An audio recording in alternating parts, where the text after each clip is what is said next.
এই উম্মত দুযোগে যাবে বটে, কিন্তু হাতে হাতকড়ি থাকবে না, পায়ে বেড়ি থাকবে না, গলায় ছিকল থাকবে না, চেহারা এই উম্মতের কালো হবে না। দুযোগীদের চেহারা কালো, হাতকড়ি থাকবে, পায়ে বেড়ি থাকবে, গলায় ছিকল থাকবে। মালিক ফেরেশতাদেরকে জিজ্ঞাসা করবে, কোত্থেকে ধরে নিয়ে আসছো সেকে? হাতকড়ি কই, পায়ের বেড়ি কই, গলার ছিকল কই, চেহারা তো জকজকে, বুলে কাকে ধরে নিয়ে আসছো? ফেরেশতারা বলবে, বুলে আনি নাই, হাতে ধরায় দিছে, নিয়ে আসছি। আল্লাহ জবাব দিবে, ওই ব্যক্তি জবাব দিবে না, ফেরেশতাও জবাব দিবে না। আল্লাহ বলবে, মালিক আমার বন্ধুর উম্মত, খবরদার। বলবে, আল্লাহ হাতকড়ি নাই কেন? যে হাত উঁচুতে ব্যবহার হয়েছে ওই হাতে হাতকড়ি লাগে না। পায়ে বেড়ি নাই কেন? বলে, যেই পাও মসজিদের দিকে হাইটা গেছে ওই পায়ে বেড়ি লাগে না। চেহারা ঝকঝকে, গলায় ছিকল নাই কেন? বলে, যেই কপাল আমার কুদরতি পায়ে লাগছে ওই চেহারা কালো হয় না, ওই গলায় বেড়ি লাগে না। হাত পাও আর চেহারা ছাড়া বাঁকা শরীরে আগুন লাগায় দাও। মালিক আগুনকে হুকুম করবে, খুশি ধরো। আগুন আসবে, আল্লাহ দুযোগওয়ালাদেরকে, উম্মতের দুযোগওয়ালাদেরকে কলেমা স্মরণ করায় দিবে, আর জোরে জোরে কলেমা পড়বে। আগুন আসবে, ভাইগা যাবে, একবার, দুইবার, তিনবার। মালিক আগুনে লাঠি চার্জ করবে, আল্লাহ আগুনের মুখ খুলে দিবে, বলবে, লাইসালি সুলতান আলা মান ক্বালা লা ইলাহা ইল্লাল্লাহ মুহাম্মাদুর রাসূলুল্লাহ। এই কলেমা যে পড়ে তাকে ধরার ক্ষমতা আমার নাই, তুমি ধরো, আমি পারবো না। এই উম্মত এক নেকি দিয়া জান্নাতে যাবে। কয় নেকি দিয়া? বিশ্বাস হয় না? হয় কি? বুঝা না না বুঝা? শুনছেন কোনদিন? না না শুই না। দলিল আছে? চলেন দলিল দেই। এক ব্যক্তির কিয়ামতের দিন এক নেকি দরকার হবে পাশ করার জন্য। আল্লাহ বলবে, নিয়ে আয়। তো কিয়ামতের মাঠে ঘুরে আসবে, আপনজনরা কেউ দিবে না। যখন ফিরত আসবে নৈরাশ হইয়া, তো দূরের থেকে একজন ডাকবে, ওই এদিকে আয়। তো যে দেখবে, বলবে, তোর চেহারার এই অবস্থা কেন? বলছে, যাদের কাছে বললে কাজে লাগতো তাদের কাছে বলছি, কোনো কাজে লাগে না, তোমাকে তো চিনি না, কি কাজে লাগবে? বেউকুব, কাজে লাগুক আর না লাগুক, তোর চেহারার অবস্থা তো দূর অবস্থা, কমসে কম ভিতরের ব্যথাটাও তো একটু কমবে। তো জিদের ঠেলায় বলবে, এক নেকি লাগবে, এক নেকি। তো বলবে, এক নেকি বুঝা দেখিস কিন্তু। হ, এক নেকি লাগবে, বেশি লাগবে না। রাগ হয়ে বলবে, বাবলো এক নেকি লাগবে, ডাকছে না, আরো রাগ হয়ে যাবে, এক নেকি লাগবো বেটা। তো জ্যাবেটতে বাইর করে বললো, এক নেকি। জানছে বাবা, এক নেকির লেগে চেহারার এই অবস্থা। তো খুশিতে আটখানা হয়ে দৌড়ে আল্লাহর কাছে যাবে। আল্লাহ জিজ্ঞেস করবে, এত খুশি কেন? নেকি নিয়ে আসছি। তোর এই মাঠে কে দিল? আপনি ভাবছেন আপনি একাই আছেন, আর কেউ নাই। তা আল্লাহ বলবে, যে দিছে ওরে ডেকে নিয়ে। তো যা দেখবে ওইখানেই দাঁড়ায় আছে, খুব আল্লাহ ডাকে, নেকিও দিলাম, বিপদেও পড়লাম, তোরই দাঁড়ায় ছিলাম, ভালোই ছিলাম। তা আল্লাহ জিজ্ঞাসা করবে, কিরে নেকি দিলি কেন? তো ও বাপ নিবে। বাপ বোঝেন তো? বাপ নিয়া বলবে, এক নেকি তো ছিল, আমার কি কামে লাগতো? এটা নষ্ট করে কি লাভ হতো? ওর কাজে লাগতেছে, লাগাই দিছি। তা আল্লাহ হাসবে আর বলবে, আল্লাহ বলবে, আমার চেয়ে বড় দাতা হইতে চাস, ঠিক না? বড় বাপ দেখাস এক নেকি দিয়া, দাতা হয়ে, ঠিক না? আমার চেয়ে বড় দাতা হইতে চাস? তো যাকে এক নেকি দিছে ও তো পাশ হয়ে গেছে, ঠিক না? ওরে বলবে, খুশবিয়া দিয়া আখিকা উদখুলিল জান্নাহ, ওর হাত ধর, চল দুজনে জান্নাতে। আমার চেয়ে বড় দাতা হইতে চাস? হায় হায়, আমার মন চায় আমার জাতি যে কবে এখানে আসবে, যে প্রত্যেক ব্যক্তি সংযুক্ত হবে আর মসজিদে যে জিজ্ঞাসা করবে, মাদ্রাসায় যে জিজ্ঞাসা করবে, মার্কাজে যে জিজ্ঞাসা করবে, ওলামাদের কাছে যে জিজ্ঞাসা করবে, হুজুর হাত পাততে হবে না, প্রয়োজন কি এটা বলেন, আমরা পৌঁছে দিতে চাই। কবে যে আমার জাতি এরকম হবে? আমার বিশ্বাস হবে একদিন ইনশাআল্লাহ আমার জাতি এরকম সংযুক্ত হবে যে কোনো দিন কোনো স্টেজে কাউকে হাত পাততে দিবে না। এলাকালারা বলবে, আমাদের বেজ্জতির বিষয়, যদি স্টেজে হাত পাতেন কি প্রয়োজন বলেন, আমরা পৌঁছে দিই। কিন্তু এই কথা মনে রাখেন, কিয়ামতের দিন আমাদেরকে ভুলা যায় না, ফাঁকি দিয়া জান্নাতে চলে যায় না। আর কসম খোদার, এই উম্মতকে ফাঁকি দিয়া এই উম্মতের উলামা জান্নাতে যাওয়ার কোনো স্কোপ রাখে না। আমার কাছে দলিল আছে, এই উম্মতের উলামা উম্মতকে ফাঁকি দিয়া কেউ জান্নাতে যেতে পারবে না। বরং গেলে আমাদের সামনে দিয়ে যেতে হবে। যখন সামনে দিয়ে যাবে তো আল্লাহ স্মরণ করে দিবে, যে যাকে চিনো দৌড়ো, চলে গেল তো দৌড়বে যায়, হুজুর কই যান? জান্নাতে। আমাদেরকে নিয়ে যাবেন না? তখন হুশ খুলা যাবে, তখন দাঁড়াবে আর বলবে আল্লাহ জান্নাতে যাব না। কেন যাবে না? এরা ধরা পড়ছে, এদেরকে নিয়ে যাইতে, এদেরকে না দিলে আমিও যাব না। আল্লাহ রহমত জোশে আসবে। আল্লাহ বলে যে যাকে নিতে চাও নিয়ে যাও। আমার জাতি যে কবে এই কথা বুঝবে? আল্লাহ রসুল তোমার জন্য সারা জীবন চোখের পানি জড়ায় গেছে, শুধু জড়ায় যান না, এখনো জড়াইতেছেন, শুধু এখনো জড়াইতেছেন না। আবুল সামারকান্দি রহমতুল্লাহ আলী লেখছেন, কেউ আঙ্গুল উঠাইলে ওনার উপরে উঠেন, আমার উপরে না। উনি ওনার কিতাবে লেখছেন, কবর থেকে যখন উঠবে কিয়ামতের দিন, তখনও চোখে পানি নিয়ে উঠবে, মুখে চিৎকার নিয়ে উঠবে। উনি লেখছেন, ইয়াখরুজ ওয়া ইয়াবকি ওয়া ইয়াকুল, উঠবেন চোখে পানি, মুখে চিৎকার, আইনা উম্মতি ইয়া জিবরিল, জিবরিল আমার উম্মত কোথায়? নাইলে আমি তোমার পাও ধরতাম না, পাও ধরার প্রশ্নই ছিল না। কিয়ামতের মাঠে হায় হায় হায় হায়, ১৬ লক্ষ নবী, ৩১২ জন রসুল, ৩ জন কিতাবদারি রসুল, হায় হায় 4 জন উলুল আজমি মিনার রসুল। এর ভিতরে মুসার মতো কালিমুল্লাহ, ঈসার মতো রুহুল্লাহ, ইব্রাহিমের মতো খলিলুল্লাহ, আদম আলাইহিস ইসলামের মতো সফিউল্লাহ, ইসমাইল আলাইহিস ইসলামের মতো জবিহুল্লাহ আলাইহিমুস সালাতু ওয়াস সালাম। এরকম নবী পর্যন্ত কিয়ামতের দিন চিৎকার দিবে, রব্বি নফসি নফসি নফসি নফসি, আমাকে বাঁচান, আমাকে বাঁচান। তোমার আমার নবী কিয়ামতের দিন চিৎকার দিবে, রব্বি উম্মতি, আমার উম্মত বাঁচান। আল্লাহ সান্ত্বনা দিয়েও থামাইতে পারবেন না মনে হয়। ওলামার একমত হবে কিনা জানি না, হোমনার ওলামা একমত হবে কিনা জানি না। আল্লাহ সান্ত্বনা দিবেন, সালতুতা শাফি তুসাফা, আপনার সাথে তো অঙ্গীকার আছে, কাকে চাবেন, কতগুলা চাবেন, আপনার হাতে উঠায় দিব। সুপারিশ করতে দেরি, মঞ্জুর করতে দেরি করব না। চিৎকার তো থামান, তারপরও তো চিৎকার থামবে না। কিয়ামতের মাঠে 3 জায়গায় দৌড়াইতে থাকবে আর বলতে থাকবে, রব্বি উম্মতি উম্মতি উম্মতি উম্মতি। মাকামে মাহমুদের মতো চেয়ার পাবেন।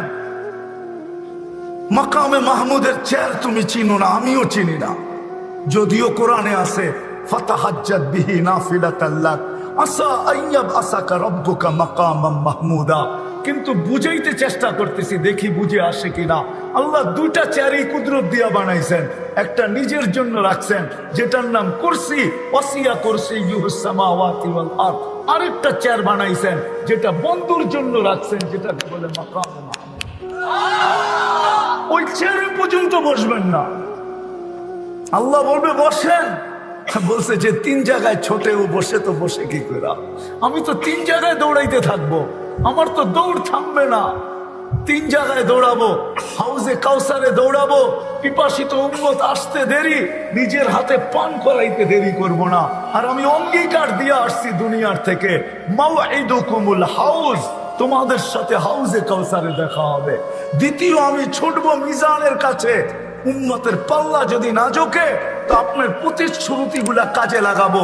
আপনি প্রতিশ্রুতি দিছেন আমাকে, অঙ্গীকার দিছেন আমাকে, চাইলে নাকি দিবেন, সুপারিশ করলে নাকি কবুল করবেন, আমার চেহারায় নাকি ভাঁজ আসতে দিবেন না।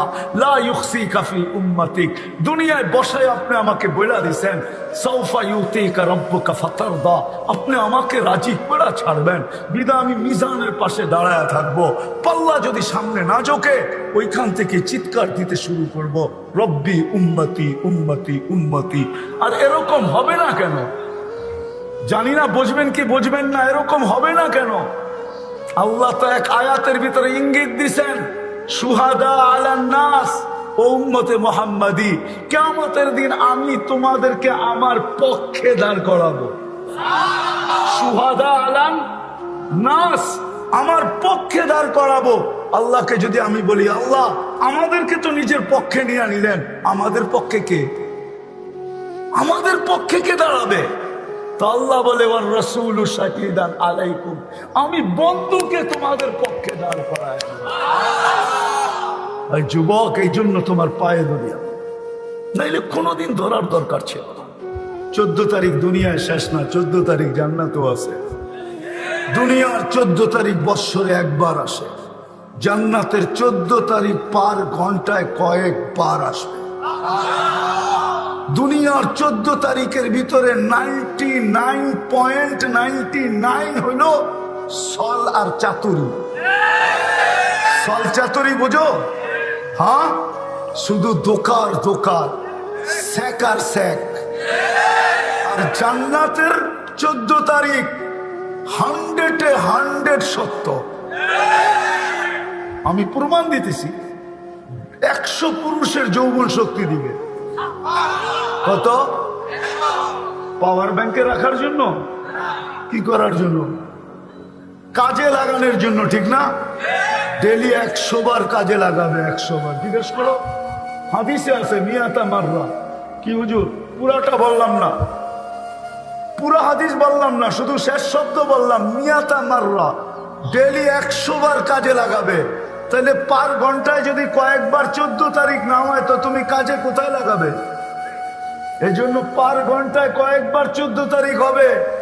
দুনিয়ার মতো ধোকাবাজ মেসেজ আসবে না, ওইখানে মেসেজ আসবে না, ডাইরেক্ট ভিডিও কল হবে। ভিডিও কল তুমি দেখা আত্মহারা হয়ে যাবে। তোমাকে দেখা ডাকবে, তাল ইলাইয়া, আল্লাহ বানায় রাখছে, দেখা যা কি বানাইছে। তুমি কইবা বাইক পামু কই, ঠিক না? হ্যাঁ, কি এটাই তো? হ্যাঁ, এখন তো দোস্তের থেকে বাইক লয়ে দৌড় দেয়, ঠিক না? দোস্ত খালি 10টা মিনিট তুই দাঁড়া, আমি আইতেছি, ঠিক না? জোরে চালাইতে যে কয়জন এই পর্যন্ত হোমনায় দুনিয়া ওভারটেক করে আখেরাতে চলে গেছে? নাই? নিশা উঠছে, যদি জায়গা চালা যত জোরে, তো রাস্তা ছেড়া গেছে গা জঙ্গলে, আর ও গেছে গা আখেরাতে। হুন্ডা জঙ্গলে, ও কই? ওই আখেরাতে। জান্নাতে এরকম না, জান্নাতে সুপার বাইক রাখা আছে, ইন্না ফিল জান্নাতি লাখাইলা, ঘোড়া রাখা আছে, ঘোড়া মিন ইয়াকুতাতিন হামরা, লাল টকটকে স্টার রুবি দিয়া বানাইছেন। লাহু আজনিহাতান, 2টা ডানা আছে।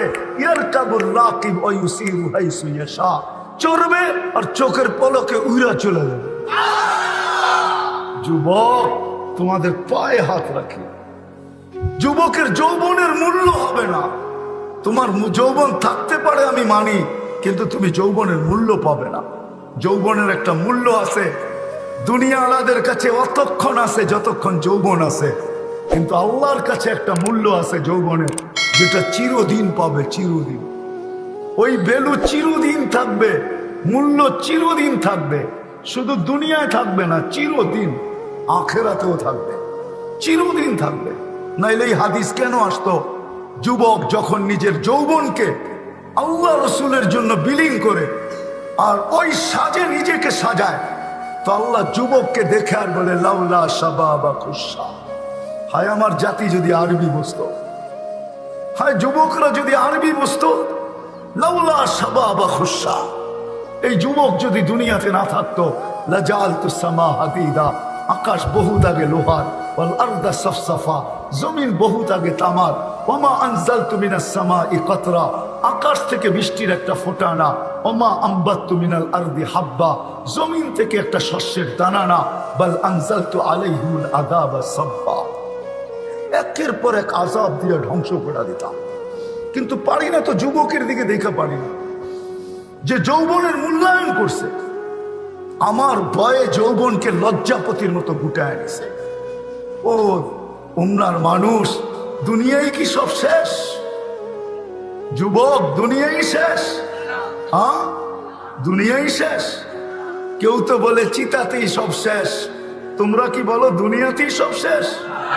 আরে 14 তারিখ কি দুনিয়াতেই শেষ? হ্যাঁ, 14 তারিখ বুঝো তো না? বুঝো না?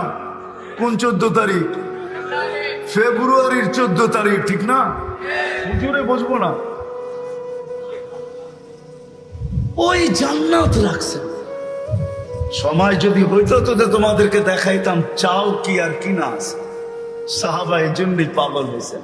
আসেন ওলামাদের সুহবতে আল্লাহওয়ালাদের সোহবতে নবীর আদর্শ শিখি, আর সহজ আদর্শের মাধ্যমে আমার জীবনটাকে গড়ি। কি করবো তো? শিখবো তো? হ্যাঁ। আর আল্লাহর রসুলের আদর্শের ভিতরে সবচেয়ে বড় আদর্শ 5 ওয়াক্ত নামাজ। কি? হ্যাঁ, আজকের থেকে কে কে ছাড়বে নামাজ দেখি?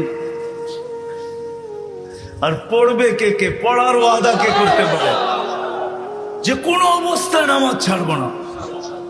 নামান। আপনারা আমার চেয়ে ভালো ছিলেন আব্দুল কাদের জিলানী রহমতুল্লাহ আলাইহি, ঠিক না? হ্যাঁ, আব্দুল কাদের জিলানী পীরানে পীর, বড় পীর। আসলে উনি পীরানে পীর, আসলে উনি বড় পীর। সমস্ত পীর উনার নিচে। আব্দুল কাদের জিলানী তরিকায় কাদেরিয়ার মোজেদ, আব্দুল কাদের জিলানী আল হাসানি, উনি লেখছেন নামাজ নাও পড়তে পারো, আল্লাহ তোমাকে কিচ্ছু বলবে না, কিন্তু শুকর অবশ্যই বলবে যে আল্লাহ, সৃষ্টির ভিতরে আমি নিকৃষ্ট বটে, আমার চেয়ে নিকৃষ্ট তুমি কাউকে তৈরি করো নাই, কিন্তু যে ডাকার পরেও নামাজ পড়লো না, আমার চোখেও আমার চেয়েও নিকৃষ্ট। ছাড়তে পারেন, কিন্তু শুকরের চোখে আপনি ওর চেয়ে নিকৃষ্ট হবেন। আল্লাহ জিজ্ঞাসা করছে কেন? বলছে কিয়ামতের দিন আমি মাটি হব, ও জাহান্নামের ইন্ধন হবে। সে যুক্তিও দিছে। এই জন্য আজকের থেকে নামাজ ছাড়বো। হক্কানি আলেমদের কাছে যায় নবীর আদর্শ শিখ। শেষ কথা, এতটুকু ছাড় দিছেন, মান তামাসসাকা সুন্নতি ইনদা ফাসাদি উম্মতি ফালাহু আজরু মিয়াতি শাহীদ। আল্লাহর রাসূল আমাদের জন্য সুযোগ দিছেন, একটা সুন্নত ধরেও যদি লটকায়া থাকতে পারি, ঝুলা থাকতে পারি, আর এই ঝুলন্ত অবস্থায় যদি কবরে পৌঁছতে পারি, আল্লাহর রাসূল ওয়াদা দিতেছেন যে আমার আল্লাহ আমাকে জানায় দিয়েছেন 100 শহীদের মালা নিয়ে তোমাকে স্বাগত জানাই। এই জন্য আদর্শ শিখি, আর আদর্শ উলামাদের কাছ থেকে শিখি, হক্কানি আলেমদের কাছ থেকে শিখবো তো। আর এই মাদ্রাসা মক্তব গুলার সাথে, মসজিদের সাথে, মাদ্রাসার সাথে, মক্তবের সাথে, হেফজোখানার সাথে সংযুক্ত হই, নিজেকে সংযুক্ত করি। এই উম্মতের জন্য সুবর্ণ সুযোগ। এই জন্য বলতেছি এগুলার সাথে নিজেকে সংযুক্ত রাখেন। মসজিদের সাথে, মার্কাজের সাথে, মাদ্রাসার সাথে, মক্তবের সাথে, হেফজোখানার সাথে, ওলামাদের সাথে, আল্লাহওয়ালাদের সাথে কোনো না কোনো ভাবে নিজেকে সংযুক্ত রাখেন। ইনশাআল্লাহ একদিন আমার কথা সত্য হবে। এই উম্মত এক নেকি দিয়েও পার হবে, আপনিও পার হয়ে যাবেন ইনশাআল্লাহ, আপনিও পার হয়ে যাবেন। কেননা এই উম্মতকে আল্লাহ কোনো না কোনো বাহানায় পার করবে। মনে উঠলো, এই জন্যই বলতেছি।